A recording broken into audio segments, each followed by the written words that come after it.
ઝડપાયો છે। ગુજરાત એટીએસ અને એસઓજીની સંયુક્ત કાર્યવાહી। વોન્ટેડ આરોપી બિક્રમજીત સિંહને ગુજરાત એટીએસે ઝડપી પાડ્યો છે। પાકિસ્તાની ગેંગસ્ટર શહેજાદ ભટ્ટી ગેંગનો છે સભ્ય। ડીસામાં એક ઢાબા પરથી બિક્રમજીત સિંહની કરી ધરપકડ। પંજાબના ગ્રેનેડ સ્મગલિંગ કેસમાં હતો વોન્ટેડ। સ્થાનિક યુવકોને ગેંગમાં ભરતી કરાવતો હોવાની શંકા છે। આરોપીને પંજાબ પોલીસને સોંપવાની કાર્યવાહી હાથ ધરવામાં આવી હોવાની જાણકારી મળી રહી છે। ગુજરાત એટીએસ અને બનાસકાંઠા એસઓજીએ સંયુક્ત ઓપરેશન હાથ ધરીને પંજાબના કુખ્યાત ગેંગસ્ટર શહેજાદ ભટ્ટી ગેંગના વોન્ટેડ આરોપી વિક્રમજીત સિંહની ડીસા પાસેથી ધરપકડ કરી છે। આરોપી બનાસકાંઠાના ડીસા વિસ્તારમાં ઢાબા પર મજૂર તરીકે છુપાઈને રહેતો હતો, જે ગ્રેનેડની દાણચોરી અને સુરક્ષા એજન્સીઓ પર હુમલાના કાવતરામાં પંજાબ પોલીસે લાંબા સમયથી વોન્ટેડ જાહેર કર્યો હતો। પ્રાથમિક તપાસમાં સામે આવ્યું છે કે બિક્રમજીત પાકિસ્તાની ગેંગસ્ટર શહેજાદ ભટ્ટી અને આબિદ જટ સાથે સીધો સંપર્કમાં હતો, જેઓ પાકિસ્તાની ગુપ્તચર એજન્સી આઈએસઆઈ વતી પંજાબમાં પોલીસ સ્ટેશનો અને સુરક્ષા સ્થાપનાઓ પર હુમલાનું નેટવર્ક ચલાવી રહ્યા છે। હાલ આરોપીને વધુ કાર્યવાહી માટે પંજાબ પોલીસને સોંપવાની તજવીજ હાથ ધરવામાં આવી રહી છે। વધુ માહિતી ન્યૂઝ 18 સંવાદદાતા ઋત્વિજ પાસેથી મેળવીશું। ઋત્વિજ, વધુ એક વખત ગુજરાત એટીએસને સફળતા મળી છે અને આ કેટલો મોટો આરોપી છે? જી સિદ્ધાર્થ, વાત કરીએ તો ગુજરાત એટીએસ દ્વારા જે પ્રકારે કામગીરી કરવામાં આવી હતી, જે માહિતી મળી હતી તેના આધારે આજે આરોપી છે બિક્રમજીત સિંહ તેની ધરપકડ કરવામાં આવી છે અને તેની પૂછપરછમાં સામે આવ્યું છે કે આ જે આરોપી છે તે શહેજાદ ભટ્ટી અને આબિદ જટ સાથે મળીને ગ્રેનેડની સપ્લાય તેમજ જે સુરક્ષા સંસ્થાના જે એકમો હોય છે તેના પર ગ્રેનેડ મારફતે વિસ્ફોટક કરવાનું કામ કરાવતો હતો।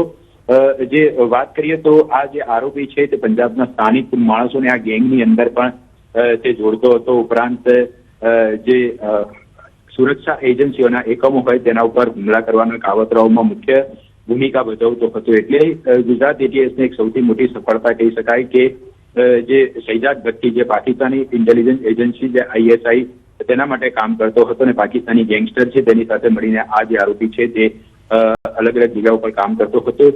ગુજરાત એટીએસ દ્વારા હાલ તેની ધરપકડ કરવામાં આવી છે અને સમગ્ર મામલાની જાણ છે તે પંજાબ પોલીસને કરવામાં આવી છે અને આગામી સમયમાં પંજાબ પોલીસ દ્વારા તેની કસ્ટડી મેળવવામાં આવશે અને ત્યારબાદ આગળની કાર્યવાહી છે તે કરવામાં આવશે। આભાર સમગ્ર માહિતી બદલ ઋત્વિજ। તો હાલમાં પંજાબ પોલીસને હેન્ડઓવર કરવાની કામગીરી જે છે તે ચાલી રહી છે। અને સમાચાર પર નજર કરીએ। રાજ્યમાં ખેડૂતો પર ફરી એકવાર માવઠાનું જોખમ તોળાઈ રહ્યું છે। એક દિવસ બાદ એટલે કે મંગળ અને બુધવારે ગુજરાતના અલગ અલગ ભાગમાં માવઠાની શક્યતા છે। હવામાન નિષ્ણાંત અથર્યા શેટ્ટીએ આગાહી કરી છે। અથર્યા શેટ્ટીનું માનીએ તો મંગળવારથી વેસ્ટર્ન ડિસ્ટર્બન્સને કારણે માવઠું પડી શકે છે। બુધવારે પણ માવઠાનું જોખમ છે। આ બે દિવસ દરમિયાન ગાજવીજ સાથે હળવાથી મધ્યમ વરસાદ પડી શકે છે। કચ્છ તેમજ ઉત્તર અને મધ્ય સૌરાષ્ટ્રમાં માવઠાની શક્યતા છે। આ ઉપરાંત ઉત્તર અને પૂર્વ ગુજરાતમાં પણ માવઠું પડી શકે છે। અમદાવાદમાં પણ છૂટાછવાયા વરસાદની શક્યતા છે। અંદાજે 2 થી 10 મિલીમીટર જેટલો વરસાદ પડી શકે છે। તો કમોસમી વરસાદને લઈને હવામાન વિભાગની પણ આગાહી। 7 એપ્રિલે ગુજરાતમાં કમોસમી વરસાદની શક્યતા। રાજકોટ, જામનગર, મોરબી, દ્વારકા, કચ્છમાં માવઠાનું સંકટ। બનાસકાંઠા, સાબરકાંઠા, પાટણ, અરવલ્લી, મહીસાગરમાં પણ વરસાદી આગાહી છે।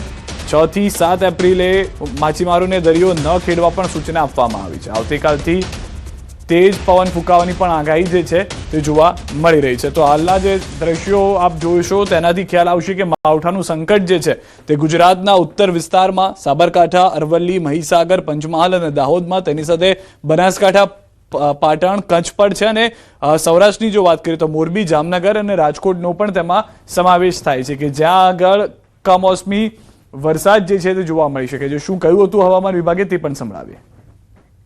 गुजरात के नॉर्थ गुजरात पे और जो राजस्थान और मध्य प्रदेश से सटे डिस्ट्रिक्ट्स हैं जैसे कि अपना द्वारका है, उसके बाद जामनगर, मोरबी, कच्छ के साथ फिर बनासकांठा, साबरकांठा, अरावली, महीसागर, पंचमहल, दाहोद, तो इनमें इसका असर देखने को मिल सकता है और हमें हल्की से मध्यम वर्षा देखने को मिल सकती है। साथ में ही जो थंडरस्टॉर्म है विद गस्टी विंड्स 30 से 40 किलोमीटर प्रति घंटा की भी उम्मीद कर सकते हैं इन्हीं डिस्ट्रिक्ट्स में।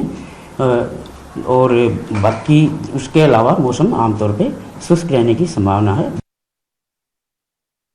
કંટ્રોલ સાથે વરસાદની આગાહી। હવામાન નિષ્ણાંત અંબાલાલ પટેલની મોટી આગાહી। 7 અને 8 એપ્રિલના ફરી વાતાવરણમાં પલટો આવશે। ઉત્તર, પૂર્વ, મધ્ય અને સૌરાષ્ટ્રના ભાગોમાં ભારે પવન સાથે વરસાદની શક્યતા। આગામી દિવસોમાં ભારે પવન સાથે વરસાદની આગાહી। 11 થી 20 મે દરમિયાન આંધી વંટોળ સાથે વરસાદની મોટી આગાહી। 17 મેની આસપાસ અરબ સાગરમાં વાવાઝોડું સર્જાવાની શક્યતા। 24 મેથી 4 જૂન વચ્ચે ફરી વરસાદી માહોલ જામશે। 8 જૂનથી દરિયામાં પવનની દિશા બદલાતા વાતાવરણ પલટાશે। કમોસમી વરસાદને કારણે આંબાના પાકને ભારે નુકસાનની ભીતિ। મજબૂત પચીસ વિક્ષોભ તારીખ 7મી આસપાસ આવેલો છે મેડિટેરિયન સીમાથી અને તેની ગતિવિધિ થોડી વધારે છે, જેના લીધે લગભગ ઉત્તર ગુજરાતના ભાગો, બનાસકાંઠા, પાલનપુરના ભાગો, આ ઉપરાંત સાબરકાંઠાના ભાગો અને પંચમહાલના ભાગો,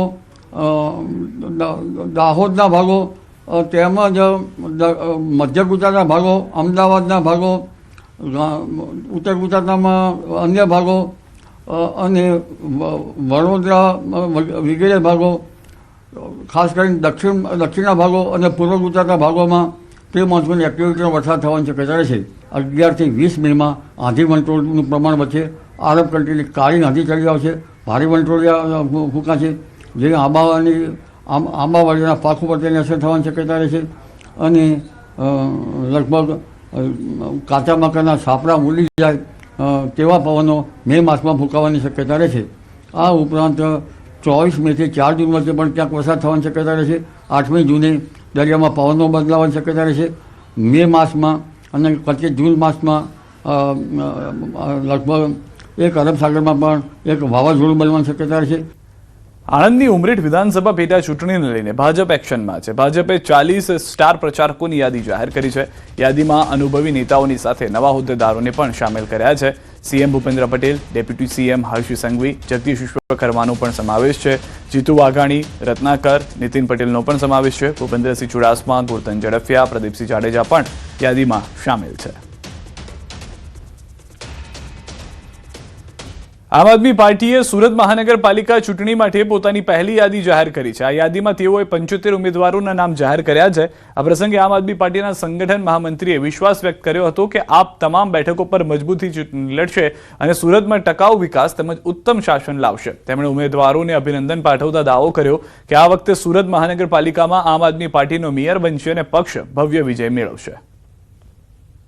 આજે અમે સુરત મહાનગરપાલિકા માટે અલગ અલગ વોર્ડની અંદર અલગ અલગ સીટો ઉપર 75 જેટલા ઉમેદવારોની પહેલી યાદી જાહેર કરવા જઈ રહ્યા છે। આ વખતે આ ચૂંટણીની અંદર આ તમામ ઉમેદવારો ભવ્ય રીતે વિજય થશે અને સુરતની જનતા આ વખતે ગુજરાતમાં પહેલી એવી મહાનગરપાલિકા છે સુરત મહાનગરપાલિકા કે જ્યાં આમ આદમી પાર્ટીની મેયર બનશે। સ્થાનિક સ્વરાજ્યની ચૂંટણીને લઈને રાજકીય પક્ષોમાં તૈયારીઓનો ધમધમાટ। ભાજપ, કોંગ્રેસ અને આપ બાદ હવે એઆઈએમઆઈએમમાં પણ તડામાર તૈયારીઓ ચાલુ થઈ ગઈ છે। એઆઈએમઆઈએમ પાર્ટી સ્થાનિક સ્વરાજના ચૂંટણી મેદાને ઉતરશે। ગુજરાતમાં 539 બેઠકો પર ઉમેદવારી નોંધાવશે એઆઈએમઆઈએમ। પ્રદેશ એઆઈએમઆઈએમ પ્રમુખ સાબિરભાઈ કાબલીવાલાનું નિવેદન। ગુજરાતમાં ચૂંટણીનું બ્યુગલ વાગી ગયું છે। સ્થાનિક કક્ષાએ તમામ રાજકીય પક્ષો સક્રિય થઈ છે। ભારતીય જનતા પાર્ટી હોય, કોંગ્રેસ હોય, આમ આદમી પાર્ટી હવે તો મીમ પણ ગુજરાતમાં ચૂંટણી લડવા માટે તૈયારી બતાવી રહી છે। અસદુદ્દીન ઓવૈસી મીમના રાષ્ટ્રીય અધ્યક્ષ ગુજરાતની મુલાકાત આવે છે અને આહવાન કરે છે કે આ વખતે આ ચૂંટણીમાં મીમ પણ એઆઈએમઆઈ પાર્ટી પણ સંપૂર્ણ રીતે બહુમતી સાથે ચૂંટણી લડશે। જોડાયા છે પ્રદેશના પ્રમુખ સાબિર કાબલીવાલા।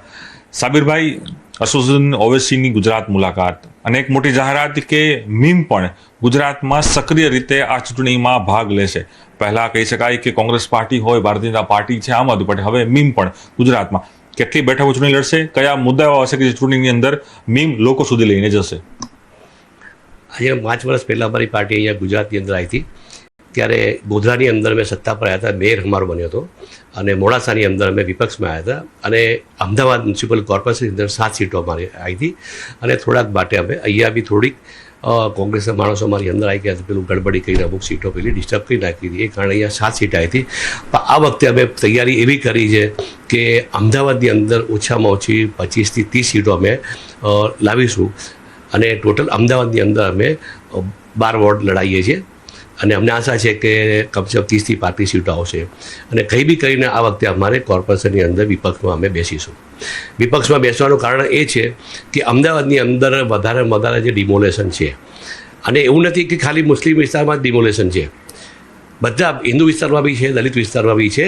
સમજો કે ઈશનપુરા પર તમે બ્રિજ ચડો, બ્રિજ ચડતાની લેફ્ટ સાઈડ પર તમે જુઓ આખું કેટલું મોટું હિન્દુ વિસ્તાર હતું, એ ત્યાં બધું ડિમોલેશન કરી નાખ્યું. અને ચંડોળા તળાવનું તો આપ સબ જાણો જ છો, ત્યાં બી કેટલું થયું છે, અને રામોની અંદર કેટલું ડિમોલેશન થયું છે. એટલે આ જે નુકસાન કરી રહ્યા છે એના માટે અમે લડીશું. એના માટે ના કોંગ્રેસ લડે છે, ના આ પાર્ટી, ના બીજું કોઈ પાર્ટી લડે છે. તો અમે ખાસ આ